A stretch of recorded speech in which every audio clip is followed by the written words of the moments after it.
தட்டை, சீடை, முறுக்கு, ரிப்பன் பக்கோடா, அதிரசம், என்ன வேணாலும் செய்யுங்க.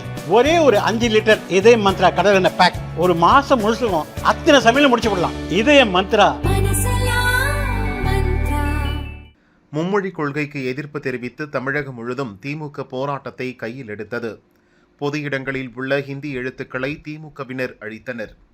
பிப்ரவரி 23 அன்று பாளையங்கோட்டை ரயில்வே ஸ்டேஷனில் திமுக பொறியாளர் அணி துணை செயலாளர் ராஜவர்மன் தலைமையில் அக்கட்சியினர் ஹிந்தி எழுத்துக்களை கருப்பு மையால் அழித்து தமிழ் வாழ்க என்று எழுதினர். நெல்லை ரயில்வே பாதுகாப்பு படை போலீசார் விசாரணை நடத்தி ராஜவர்மன் உள்ளிட்ட திமுக நிர்வாகிகள் 7 பேர் மீது அத்துமீறி நுழைதல், பொது அறிவிப்புகளை சேதப்படுத்துதல் உள்ளிட்ட 3 பிரிவுகளின் கீழ் வழக்கு பதிந்தனர். இந்த வழக்கு நெல்லை மாவட்ட கோர்ட்டில் நடந்து வந்தது. இன்று தீர்ப்பு வழங்கிய நீதிபதி திமுக நிர்வாகி ராஜவர்மன் உள்ளிட்ட 7 பேருக்கு 1 மாதம் சிறை அல்லது தலா 10,000 அபராதம் விதித்தார். திமுகவினர் 10,000 அபராதம் செலுத்தினர்.